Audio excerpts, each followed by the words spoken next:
안녕하십니까. 알파스트리트 파트너스입니다. 2023년 6월 7일 수요일 마감 시장 보겠습니다. 코스피 지수가 0.01% 올라서 2615로 마감을 했습니다. 코스피 지수 뭐 거의 보합으로 마감을 했습니다.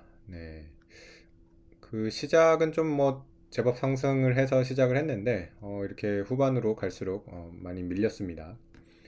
오늘은 기관이 3,500억 정도 샀고요. 외국인은 400억 팔았습니다. 그래서 외국인이 2,600대 와서는 좀 사는 모습이 안 보이긴 합니다. 약간씩 팔고 있는 것 같아요. 그래서 확실히 2,600대가 오니까 좀 가격적인 그런 부담은 느껴지는 것 같습니다. 오늘 장중 최고가 2629까지 가가지고 장중 최고가 연 고점이었습니다. 그래서 계속해서 고점을 높여가는 모습을 보이고 있고요. 어, 작년 이제 9월 바닥을 이유로 이렇게 계속 회복하는 그런 장세가 이어지고는 있습니다. 간밤에 이제 미국 증시 같은 경우는 거의 보합 수준이었습니다. 다우가 0.03% 올랐고요. 나스닥이 0.36%, 나스닥이 이렇게 좀 더 강세를 보였습니다. 그래서 요즘 이제 좀 계속해서 이렇게 반등이 제법 나왔기 때문에 좀 조정이 나올 만한 그런 타이밍이긴 한 것 같습니다. 애플 같은 경우도 얼마 전에 이제 MR 헤드셋 발표를 했죠.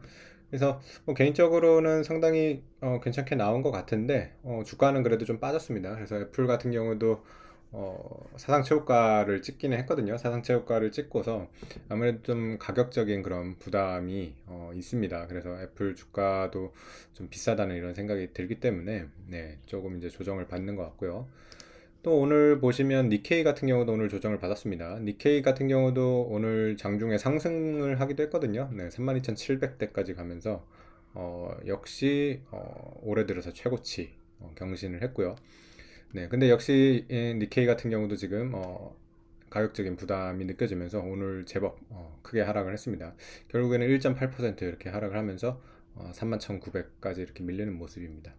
그래서 요즘 뭐 증시를 보면 계속해서 이렇게 좀 상승 추세는 이어가고 있지만은 좀 이렇게 올라온 거에 대한 부담 때문에 이렇게 좀 조정도 나오기 쉬운 그런 장세인 것 같습니다. 반면에 우리나라 뭐 코스닥 같은 경우는 오늘도 크게 올랐습니다. 그래서 1.2% 이렇게 오르면서 코스닥 같은 경우는 880선까지 가서 어, 다시 이렇게 좀 코스닥이 반등을 이렇게 하려는 그런 모습이 보입니다. 예전에 이제 코스닥이 올해 사실은 4월 달까지 엄청나게 이렇게 크게 반등을 했었는데요. 그때 이제 고점이 913인데 글쎄요 여기까지 다시 갈 수 있을지 그것도 한번 지켜보는 게 좋을 것 같습니다. 그래서 코스닥 같은 경우는 지금 또 다시 올라가려고 하는 그런 모습이 보입니다. 주요 종목 한번 보시겠습니다. 오늘 코스닥 강한 거가 에코프로 때문이었어요. 에코프로 같은 경우는 뭐 17% 이렇게 올랐고요. 에코프로 BM도 거의 5% 가까이 이렇게 오르면서 에코프로 같은 경우가 좀 꺾이는 듯한 모습이 보였는데 오늘 이렇게 또 크게 상승이 나오면서 또 이렇게 돌리려고 하는 그런 모습이 또 보입니다. 오늘 에코프로 외에도 2차전지 쪽이 대체적으로 좋았는데요. LG화학도 3% 이렇게 올랐고요. 삼성 SDI도 2.5%, 에너지 솔루션도 1.7% 이렇게 올랐습니다. 반면에 오늘 또 안 좋았던 섹터는 자동차가 안 좋았습니다. 현대차, 기아차, 현대모비스 전부 다 크게 하락을 했고요. 현대차 같은 경우는 사실 지금 전기차 시대에 상당히 좀 기대를 했던 그런 회사인데요. 어, 이제 작년 뭐 12월부터 작년 12월 바닥을 해서 5월 달까지 이렇게 크게 반등을 했는데 5월 달 이후로는 지금 좀 이렇게 조정을 받는 모습이 나오고 있습니다.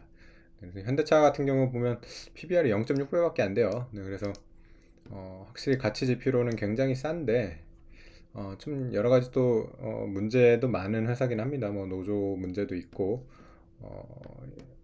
지금 또 뭐 뉴욕 쪽에서 훔치기 쉬운 자동차 해가지고 또 지금 고소를 받고 있죠. 그래서 참, 좀 잡음이 많이 있긴 합니다. 그래서 주가는 좀 안 좋은데, 그런 것들이 좀 잘 해결이 되면 뭐 다시 또 올라갈 수도 있겠죠. 그래서 현대차가 좀 잘 되기를 좀 바라봅니다. 네, 그 외에 뭐 반도체 같은 경우도 조금 쉬어가고 있는 모습이 보이고 있어요. 삼성전자가 1% 정도 하락을 했고요. SK하이닉스도 0.6% 이렇게 하락을 했습니다. 네, 그리고 뭐 바이오 같은 경우도 거의 보합 수준에서 이렇게 머물고 있습니다. 네, 원달러 환율 같은 경우는 오늘 장중 최저는 1296원까지 가면서 1200원대를 이렇게 보여주기도 했었는데 결국에는 다시 조금 올라오면서 지금 1303원 정도의 거래가 되고 있습니다. 그래서 원달러 환율도 이렇게 좀 어쨌든 하락 추세이고요. 코스피는 상승 추세. 상당히 지금 증시 분위기는 좋아지고 있습니다. 네, 그래서 일단 단기간에 좀 올라온 거에 대해서는 부담이 있지만 지금 또 증시의 이런 흐름은 또 상승 흐름으로 가고 있다고 이렇게 봐야 될 것 같거든요. 네, 그래서 다시 이제 미국 증시나 뭐 이런 것들이 좀 힘을 내 가지고 우리나라도 어, 약간의 이제 횡보 뭐 이 정도 조정을 받고서 다시 2700선 이렇게 갈 수 있으면 좋을 것 같습니다. 네, 오늘 시황은 여기까지 하겠습니다. 감사합니다.